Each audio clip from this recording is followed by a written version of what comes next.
Hello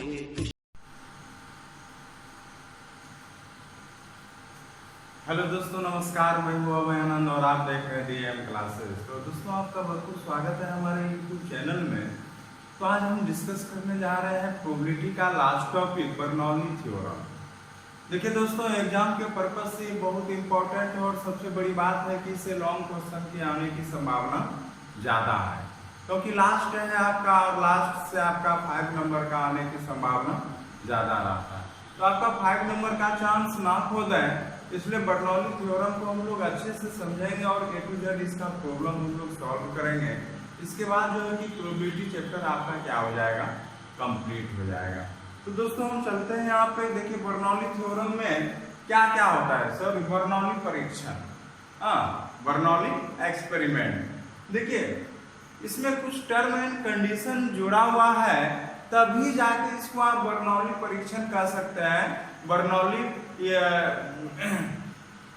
देखिए क्या है इसमें, किसी भी यादृच्छिक प्रयोग जो आप लोग पहले करते थे, जैसे ताश का फेंकना, ताश का निकालना, फिर आपका है लूडो का गोटी का फेंकना, फिर आपका है सिक्के को छालना, ये सब आपका क्या होता था, तो रैंडम एक्सपेरिमेंट होता था, यादृच्छिक परीक्षण होता था। उसी प्रकार से कहता है कि किसी भी यादृच्छिक प्रयोग के परीक्षण को बर्नौली परीक्षण कहते हैं। उसका देखिए कुछ टर्म एंड कंडीशन है। तो देखिए, पहला टर्म एंड कंडीशन क्या कहता है। पहला टर्म कंडीशन कहता है कि परीक्षण की संख्या परिमित हो।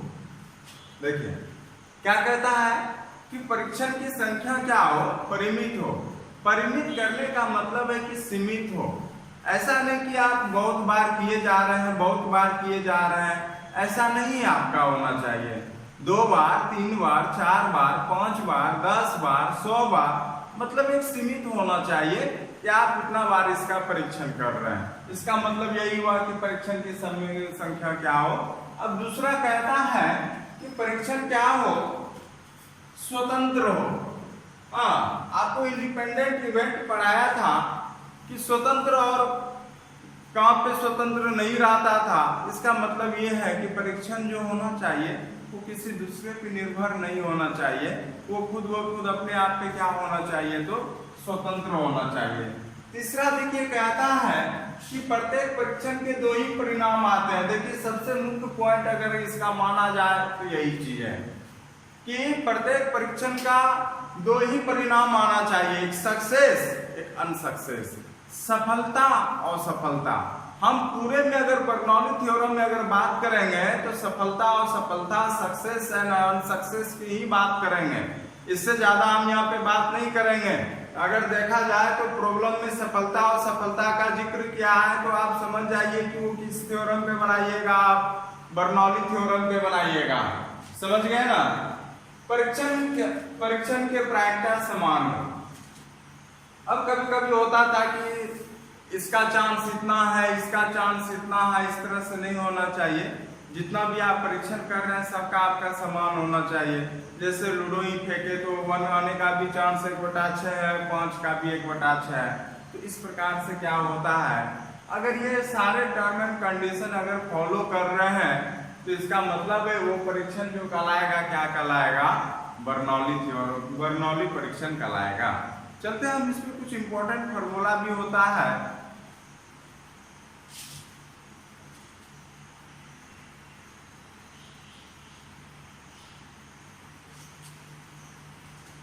देखिए दोस्तों, इसमें अब हम डिस्कस करने जा रहे हैं द्विपद बंटन। द्विपद बंटन आप लोग पढ़े थे वहां पे 11th क्लास में, लेकिन हम यहाँ पे एक छोटा सा फार्मूला यूज करेंगे जिसका कि प्रोबेबिलिटी निकालने में हम लोग काम करेंगे। तो देखिए, कोई भी द्विपद बंटन के लिए हम लोग जो प्रोबेबिलिटी निकालते हैं ना, इसी फार्मूला का प्रयोग करते हैं, जहाँ पे सफलता और असफलता का जिक्र किया रहता है। तो आपको इसमें ज्यादा याद ही नहीं करना है, बस एक छोटा सा फार्मूला इसमें देखना है और इसी के साथ ही एक्सरसाइज का टोटल प्रॉब्लम आपका क्या होगा, तो सॉल्व होगा। अब ये क्या है द्विपद बंटन के लिए,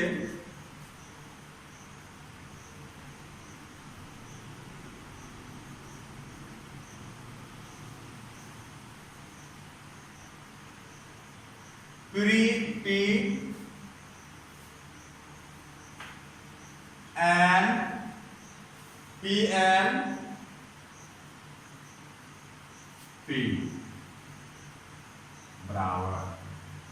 अब यहां पे सोचिएगा कि एन क्या है, पी क्या है। तो दोस्तों एक बात हमेशा याद रखिएगा कि सफलता और असफलता हमेशा जो है, ये जो भीतर में पी है, पी को हमेशा आप दर्शाइएगा क्या, तो सक्सेस, सफलता। क्या दर्शाइएगा, सफलता। और क्यू जो हमेशा नजर आएगा फॉर्मूला में, अनसक्सेस।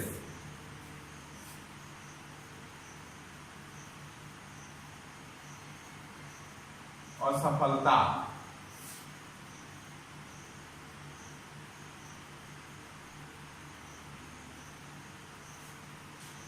क्या है, तो एक सफलता एक असफलता। हाँ, अगर देखा जाए तो यहाँ पे जो इसका फॉर्मूला होगा,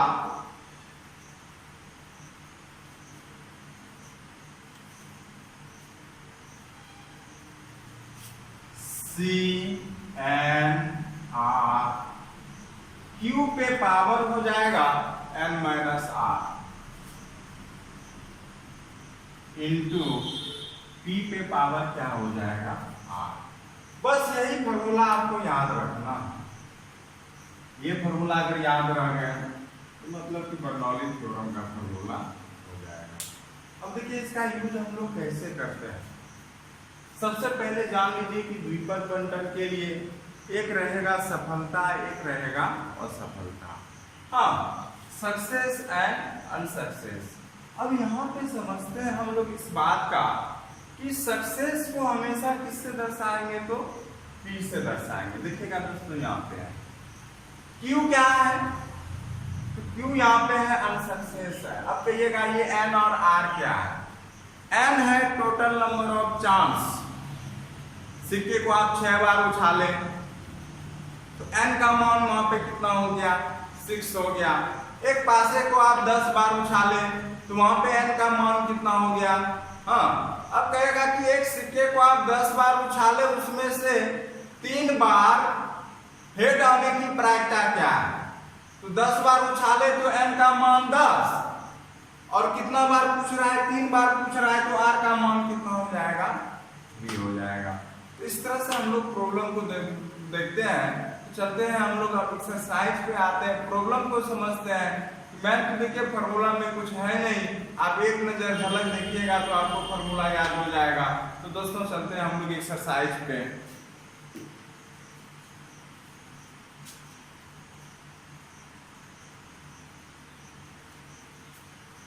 चलते हैं दोस्तों अगले प्रॉब्लम पे। अगला प्रॉब्लम कहता है, एक्सरसाइज का फर्स्ट ही प्रॉब्लम है, एक्सरसाइज 13.5।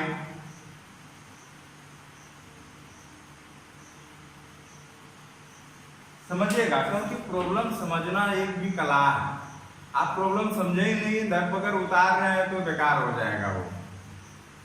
एक पासे को 6 बार उछाला गया है, देखिएगा ध्यान से समझिएगा, सारा प्रॉब्लम आपको समझ में आएगा, इसकी 100% की गारंटी है हमारा। एक पासे को 6 बार उछाला गया है, N का मान कितना हो गया, 6 हो गया। बात समझे ना। यदि पासे पर सम संख्या प्राप्त होना एक सफलता माना गया है, तो सफलता क्या हो जाएगा बताइए। पासे पे सम संख्या आने का तो निम्नलिखित की प्रायिकता क्या होगी, तथातः 5 सफलता, न्यूनतम 5 सफलता, अधिकतम 5 सफलता। ये R का मान नीचे दिया हुआ है, लेकिन जो है कि एक पासे को आप 6 बार उछालते हैं। हाँ, एक पासे को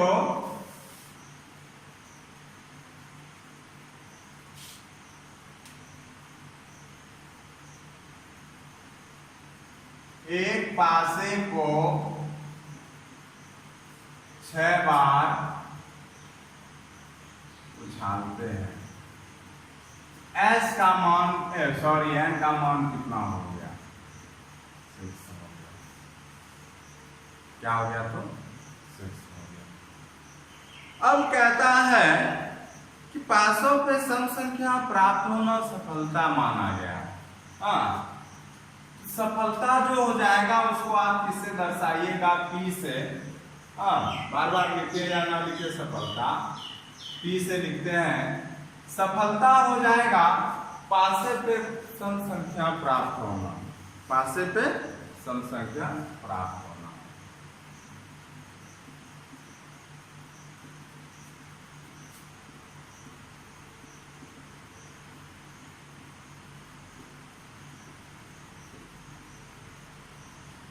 तो पासे पे सम संख्या जो प्राप्त होगा वो क्या क्या होगा आप ही बताइए। 2 4 6 होगा कि नहीं होगा? यहां से लिखिएगा 2, 4, 6। अब इसका प्रोबेबिलिटी कितना हो जाएगा बताइए? 3/6। हाँ, क्या हो जाएगा? प्रोबेबिलिटी अगर निकालते हैं तो हो जाएगा यहाँ पे कितना? तो 3 बाय कितना हो जाएगा? 1 बाय कितना? तो 2 हो जाएगा। कितना हो जाएगा? 1/2 हो जाएगा। ठीक है, नहीं दिख रहा होगा? 1/2। अच्छा बताइए कि Q जो है ये तो सफलता 1/2 है और सफलता कितना हुआ? अगर 1 में सफलता को घटा दीजिएगा तो बाकी जो बचेगा वो क्या होगा? तो असफलता हो जाएगा। हाँ, तो यहाँ पे अगर Q का मान बात करेंगे ये हो जाएगा असफलता। सक्सेस कहिए, अनसक्सेस कहिए, सफलता कहिए और सफलता कहिए, बात बराबर है। ये हो जाएगा और सफलता हो जाएगा 1 माइनस कितना? तो सफलता, सक्सेस। हाँ, तो 1 माइनस सफलता का यहाँ पे है प्रोबेबिलिटी 1/2। बात समझे ना? तो प्रोबेबिलिटी यहाँ पे दिखा दीजिए तो सही रहेगा।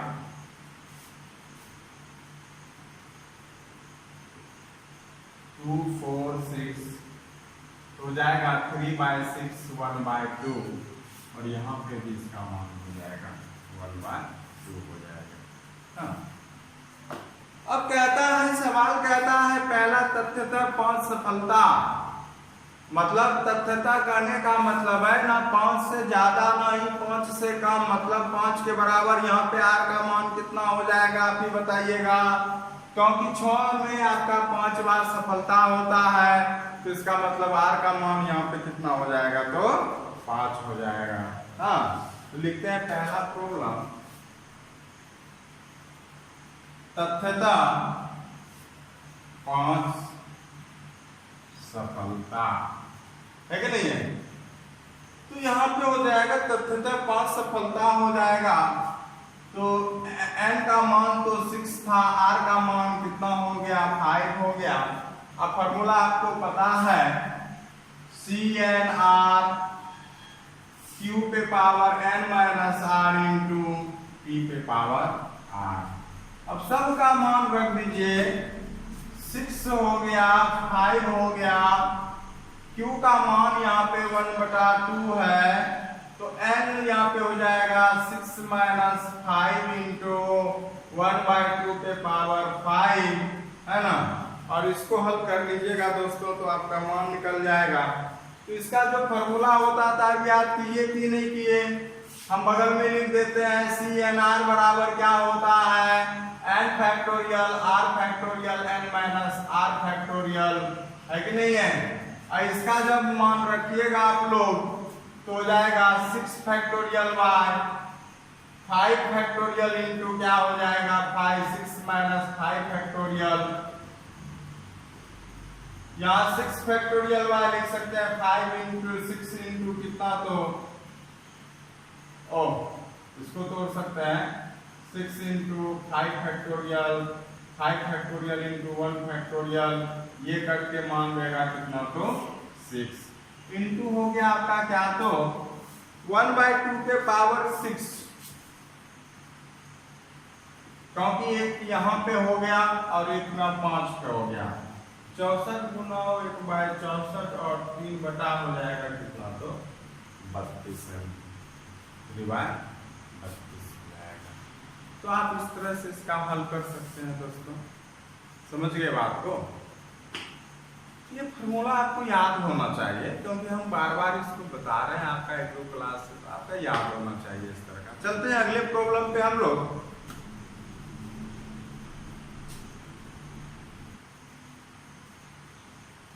न्यूनतम 5 सफलता, सेकंड नंबर प्रॉब्लम क्या कहता है?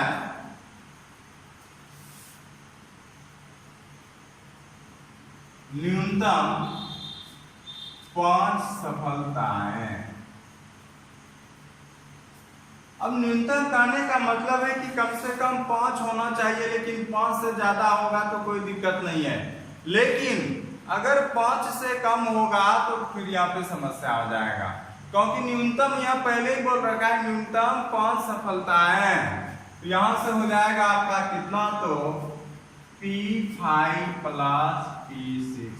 कहने का मतलब है P5 जब 5 सफलताएं मिलता था तो वहां पे देखिए आप पहले ही निकाल चुके हैं कितना, 3/32 प्लस यहाँ पे आपका 6 में 6 सफलता हो गया, C6 ये R का मान है, हाँ टोटल N का मान R है, यहाँ पे आपका R का मान यहाँ पे 5 है, और ये वाला तो आप पहले ही निकाल चुके हैं, याद कीजिए पहले वाला प्रॉब्लम पे, और यहाँ पे निकालना है तो हो जाएगा क्या, तो Q पे power N minus R, 6 minus 6 हो जाएगा ये N माइनस R इंटू हो जाएगा क्या, तो P पे पावर हो जाएगा 6, यहाँ से हो जाएगा 3/32 हो जाएगा प्लस ये 1 हो जाएगा, और फिर यहाँ पे Q पे पावर देखिए यहाँ पे क्या हो जाएगा 6 हाँ 1 हो जाएगा। अब यहाँ पे देखिए क्या हो जाएगा, क्योंकि यहाँ पे हो जाता है NCN बराबर क्या हो जाएगा 1 हो जाएगा, चाहे तो आप फॉर्मूला लगाइएगा तो फिर भी मान उसका क्या हो जाएगा वही हो जाएगा। अब यहाँ पे Q का मान था 1/2 पे पावर 0 इंटू क्या है तो 1/2 पे पावर 6, यहाँ पे देखिए हो जाएगा दोस्तों 3/32 प्लस हो जाएगा आपका 1/64, और यहाँ पे जब हल कीजिएगा तो मान हो जाएगा आपका 7/64। हाँ कहता अधिकतम 5 सफलताएं। अब अधिकतम 5 सफलताएं मतलब कहने का मतलब है कि अधिकतम जो होना चाहिए वो 5 सफलता होना चाहिए, लेकिन अधिकतम से ज्यादा नहीं होना चाहिए, लेकिन अधिकतम से यहाँ कम तो होगा ना।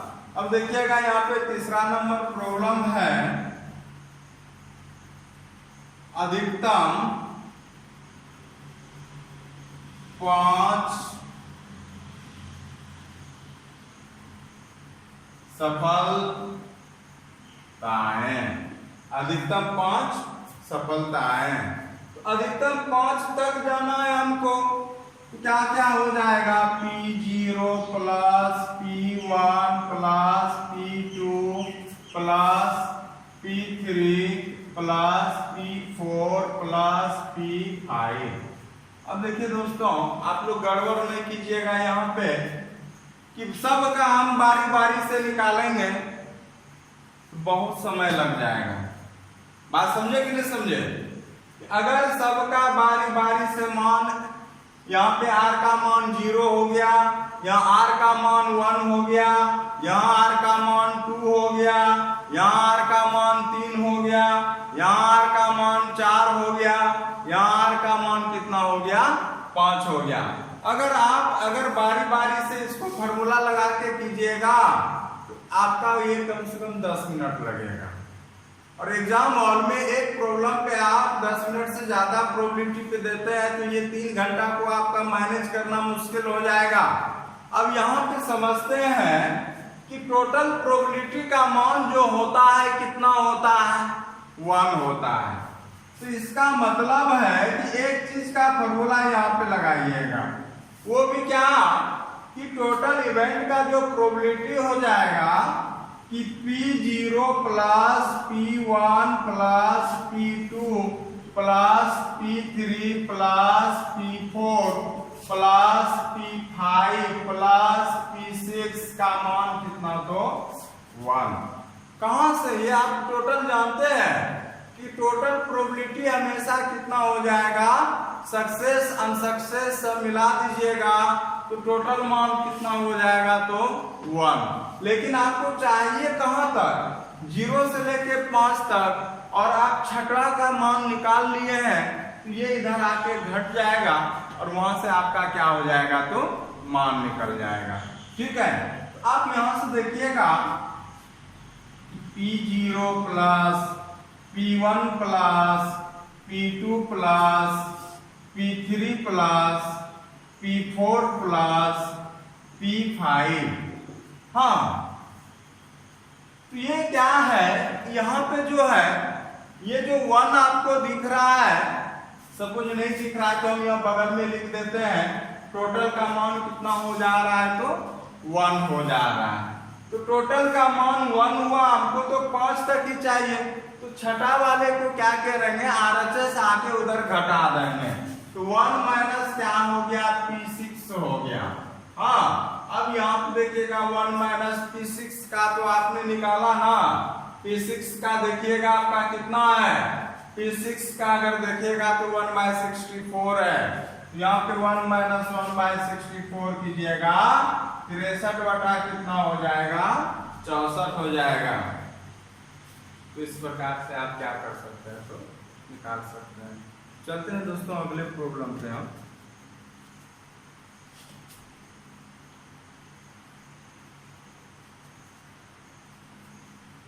चलते दोस्तों अगले प्रॉब्लम पे। कहता है कि पासे के एक जोड़े को 4 बार उछाला जाता है। पासा का एक जोड़ा है, आप इसको 4 बार उछाल रहे हैं। यदि पासों पर प्राप्त संख्याओं का द्विक अवना होना सफलता माना गया। द्विक मतलब समझ रहे होंगे कि दोनों पासे पे 1 1, दोनों पासे पे 2 2, 3 3, 4 4, 5 5, 6 6, ये क्या माना गया, तो द्विक माना गया है। हाँ, तो पासे के जोड़े को उछालने पर एक जोड़ा को आप उछाल रहे हैं, पासे को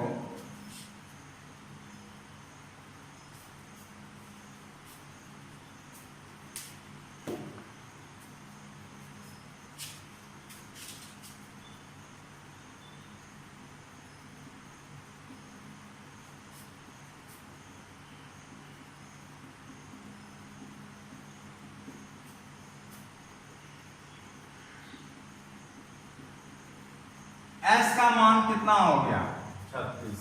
अच्छा, कितना बार उछाल रहे हैं, अगर आप सवाल पढ़ रहे होंगे, प्रॉब्लम देख रहे होंगे, तो आप 4 बार उछाल रहे हैं, तो n का मान यहाँ पे कितना हो गया, 6 हो गया। अब सफलता जो माना गया है, सक्सेस कहिए या सफलता कहिए, हाँ, दोनों पासे पे द्विक आना, दोनों पासे पर द्विक होना। अब दोनों पासे पे द्विक होना जो है, क्या क्या हो सकता है, प्रोबेबिलिटी है ये, है ना, 1 1, 2 2, 3 3, 4 4, 5 5, 6 6। अगर इसका प्रोबेबिलिटी निकालिएगा तो कितना चांस आ रहा है, 6, और टोटल चांस कितना बनेगा, तो 36, और यहां से हो जाएगा कितना, तो 1/6 हो जाएगा। अब असफलता निकालिएगा तो क्या हो जाएगा, अनसक्सेस,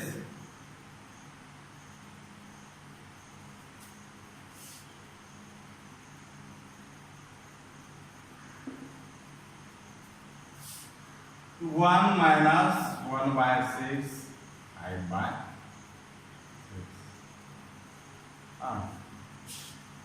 अब इसमें से बोलता है सवाल आपका क्या, तो कि 2 सफलताओं की प्रायिकता ज्ञात कीजिए।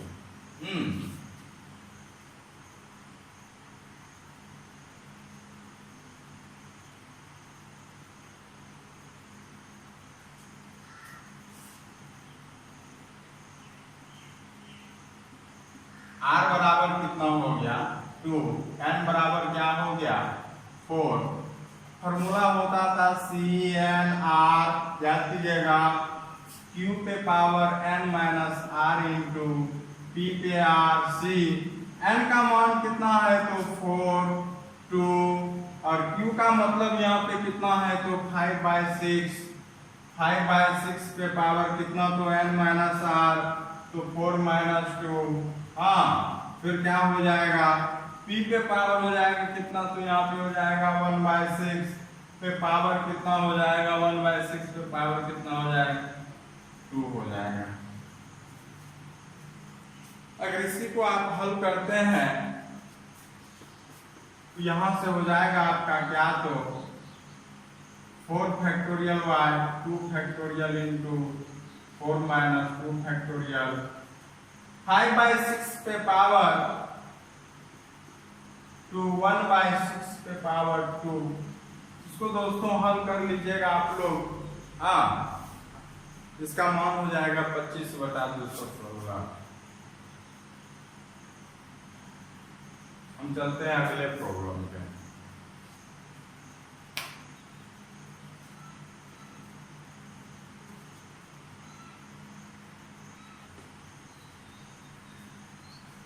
चलते हैं दोस्तों अगले प्रॉब्लम पे। 3 नंबर प्रॉब्लम कह रहा है कि वस्तुओं के एक ढेर में से 5%, सुनिएगा, कि वस्तुओं के ढेर में 5% त्रुटि युक्त वस्तुएं हैं। अब एक वस्तु का ढेर है, उसमें 5% जो है त्रुटि युक्त, मतलब कुछ ना कुछ फॉल्ट है। इसकी क्या प्रायिकता है कि 10 वस्तुओं में से एक प्रतिदर्श में एक से अधिक त्रुटि युक्त वस्तुएं नहीं हो। देखिए दोस्तों, वस्तु का एक ढेर है जिसमें 5% क्या है वस्तु त्रुटि युक्त है, तो बहुत सारा वस्तु जो त्रुटि युक्त नहीं है उसमें से बोलता है कि इसकी क्या प्रायिकता है कि 10 वस्तु में से एक से अधिक वस्तु त्रुटि युक्त नहीं होना चाहिए। एक से अधिक नहीं होना चाहिए मतलब 10 में से 2, 3, 4, 5, 6, 7, 8 नहीं होना चाहिए त्रुटि युक्त, एक से अधिक नहीं होना चाहिए।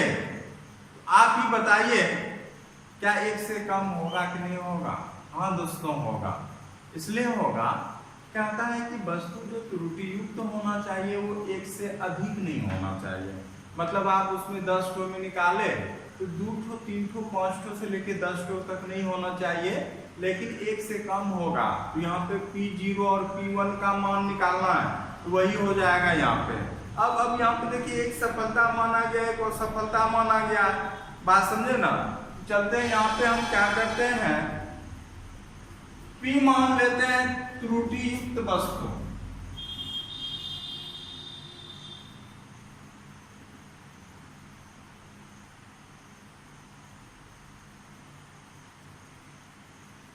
P हो जाएगा त्रुटि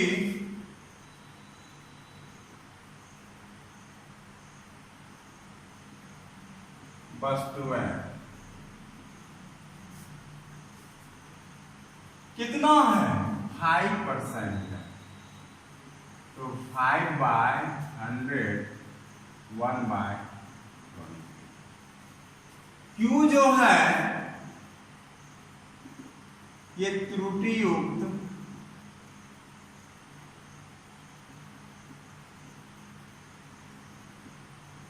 वस्तुएं नहीं है, और ये कितना है 1-1/90। अब निकालना क्या है आपको, 10 वस्तु में एक से अधिक त्रुटि युक्त वस्तु ना हो। हाँ, फिर 10 वस्तुओं में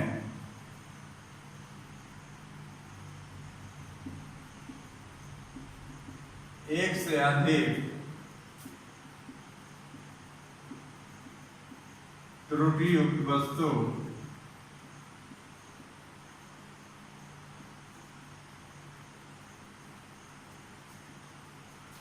ना हो, तो ये क्या हो जाएगा एक से अधिक नहीं होना चाहिए, लेकिन एक से कम। अब P2 अगर आप ले लेते हैं तो एक से अधिक हो गया दोस्तों, तो ये कहां तक होगा, तो P1 P2 होगा, है कि नहीं है। अब यहाँ पे देखिएगा P0 करने का मतलब क्या है, यहाँ पे R का मान हो गया 0, तो आपका NC 10 0 याद कीजिएगा, इंटू हो जाएगा Q पे पावर 10 माइनस 0 इंटू R पे पावर 0 प्लस C 10 1 Q पे पावर हो जाएगा 10 माइनस 1 इंटू R पे पावर हो जाएगा 1। अब देखिए यहाँ पे अगर मान के चलिए क्या है, CN 0 आ जाए, इसका मान 1 हो जाता है, याद रखिएगा कितना हो जाता है 1। चाहे तो आप फॉर्मूला लगा के देख लीजिए 1 आएगा ही आएगा, तो यहाँ से हो जाएगा आपका कितना, तो 1 इंटू Q का मान कितना है, तो 19/20 पे पावर 10 इंटू 1/20 पे पावर 0 प्लस, देखिए इसका मान 10 हो जाएगा। हाँ, C 10 1, अगर n 1 हो तो यहाँ पे n मान ही होता है, चाहे तो आप फॉर्मूला लगा दीजिएगा, आपका मान वही आएगा, है कि नहीं है। यहाँ पे देखिए यहीं पे छोड़ दिया है, तो चलिए कोई बात नहीं है। Q पे पावर हो जाएगा कितना, तो 19 पे पावर 20 पे पावर 9 हो जाएगा, 1/20 पे पावर कितना हो जाएगा, 1 हो जाएगा। अब देखिएगा दोस्तों, अगर इसको हल करते हैं तो आप हो जाएगा कितना, तो 19/20 पे पावर 10, अब प्लस हो जाएगा यहाँ से कितना, तो ये कट जाएगा लग रहा है। लगता है आंसर यहीं तक छोड़ दिया है, बड़ा आंसर आ रहा है ना, इसलिए कभी कभी छोड़ देता है। हम देख लेते हैं बुक में 13.5 का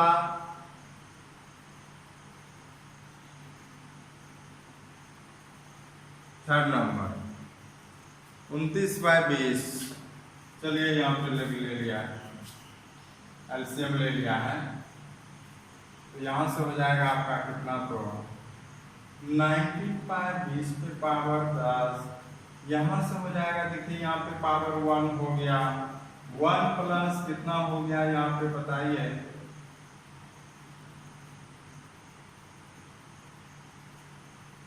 यहाँ पे तो 1 हो गया, यहाँ पे आपका हो गया 10। देख लेते हैं सोल्यूशन। देखिए दोस्तों यहाँ पे तो इसका मान 1 हो गया, तो यहाँ पे क्या हुआ कि 19/20 पे पावर 10 हुआ, प्लस यहाँ पे देखिए 10 हो गया, यहाँ पे 19/20 पे पावर 9 हो गया, और यहाँ पे कितना हो गया, तो 1/20 हो गया।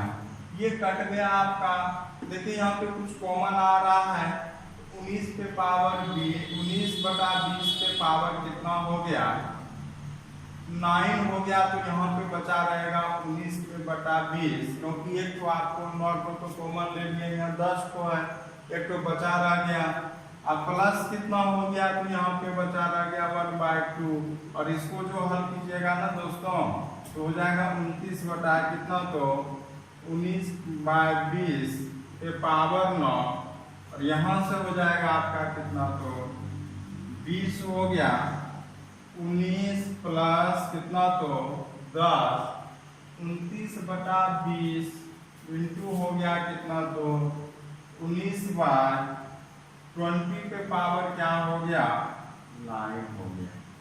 इस प्रकार से आपका आंसर हो गया है। चलते हैं दोस्तों अगले प्रॉब्लम पे हम लोग।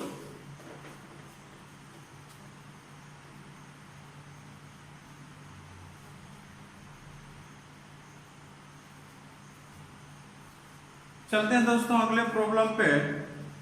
कहता है 4th नंबर प्रॉब्लम कि 52 ताश के पत्तों में भली भांति फेंटी गई गड्डी में से 5 पत्ते उत्तरोत्तर प्रतिस्थापन सहित निकाले जाते हैं। यहाँ पे दोस्तों n का मान कितना हो गया, टोटल 5 हो गया, क्योंकि आप वहां से 5 पत्ते निकाल रहे हैं। समझे ना, इस तरह से सवाल को समझना है, तभी जाके आपको ये सब सवाल बनेगा कि 52 ताश के पत्ते में तो s का मान तो 52 हो गया, क्योंकि टोटल मान होता है सैंपल स्पेस प्रतिदर्श समष्टि। 5 पत्ते निकाल रहे हैं तो टोटल यहाँ पे 5 पत्ते निकालने की बात हो रहा है, तो n का मान कितना हो गया, तो 5 हो गया। हाँ, इसकी क्या प्रायिकता है कि सभी 5 पत्ते हुकुम के हैं, केवल 3 पत्ते हुकुम के हैं और एक भी पत्ता हुकुम का नहीं है। अब यहाँ पे देखिए हुकुम का निकलना है, तो एक हुकुम का निकलना सफलता हो गया, और हुकुम का नहीं निकलना मतलब क्या हो गया, तो असफलता हो गया। हाँ, तो यहाँ पे हो जाएगा क्या, तो P सफलता, प्रॉब्लम नंबर हम बात कर रहे हैं 4 का, P सफलता सक्सेस, एक हुकुम का निकलना। हुकुम जो है 13 है और s का मान तो आप प्लेइंग कार्ड में जानते ही है कितना है, तो 52 है, तो कितना हो गया, तो 1/4। अगर असफलता माना जाए क्यों,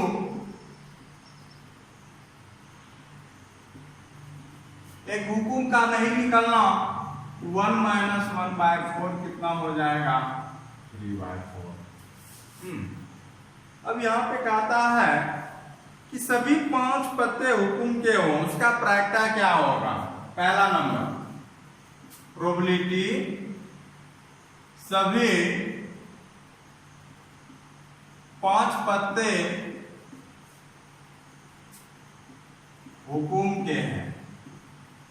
यहाँ पे n का भी मान हो गया 5 और r का भी मान हो गया 5। अब बोलिए काहे कि टोटल पत्ती आप निकाले 5 और उसमें से बोलता है कि सभी 5 पत्ते हुकुम के हैं, तो r भी कितना हो गया।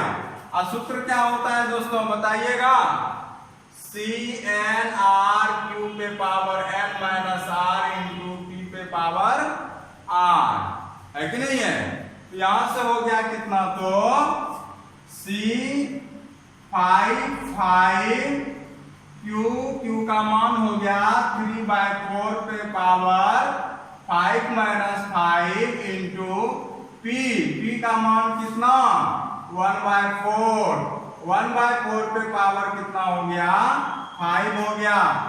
जब n r का मान समान हो जाए तो 1 आ जाता है, याद कीजिएगा, समझे बात को। तो 1 इंटू 3 पे पावर 4 पे पावर 0, इसका भी मान कितना होगा 1 इंटू 1/4 पे पावर 5, और इसका मान अगर आप निकालते हैं 1/1124, 1/1124 आता है। चलते हैं अगले प्रॉब्लम पे। कहता है केवल 3 पत्ते हुकुम के हैं, केवल 3 पत्ते हुकुम के हैं। P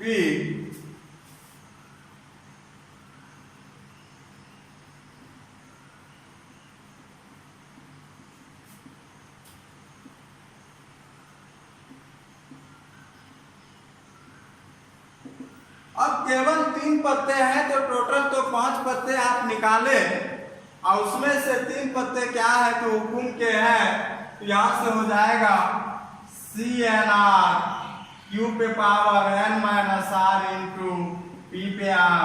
यहाँ पे देखिए n का मान कितना हो गया, यहाँ पे n का मान हो गया 5, लेकिन r का मान कितना हो गया 3। यहां से लिखिएगा C5 3, Q का मान कितना हो गया, तो Q का मान हो गया आपका 3/4। यहां से हो जाएगा 5 - 3 और P हो गया 1/4 और R का मान हो गया कितना, तो 3 हो गया। अगर यहां से आप लिखते हैं, इसको हल कीजिएगा, 5/3 को अगर हल करते हैं तो आपका हो जाएगा, जितना भी होगा दोस्तों आप लोग हल कर लीजिएगा, क्योंकि हम हल करने लगेंगे तो बहुत समय लगेगा। हम सिखा दिए हैं, बाकी जिनको दिक्कत होगा आप स्पेशल हमसे बात कीजिए। 1/4 पे पावर 3, अगर इसको आप लोग हल करते हैं तो आता है 45/512, गुना भाग है 512। चलते हैं लास्ट नंबर प्रॉब्लम पे। आज का प्रॉब्लम कह रहा है क्या, एक भी पता हुकुम का नहीं है। मतलब यहाँ पे तीसरा जो प्रॉब्लम है, एक भी पता हुकुम का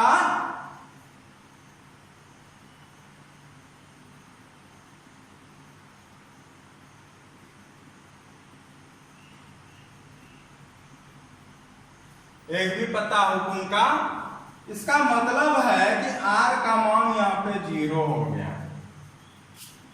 CNR cube n minus r into e पे पावर r। n का जगह मान हो गया 5 और r का मान हो गया 0। q मतलब हो गया 3/4 पे पावर हो गया 5 माइनस 0 इंटू यहाँ पे हो जाएगा 1/4 पे पावर।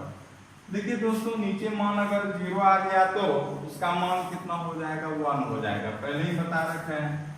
इंटू हो जाएगा 3 पे पावर 4 पे पावर 5 और फिर यहाँ पे 1 हो जाएगा।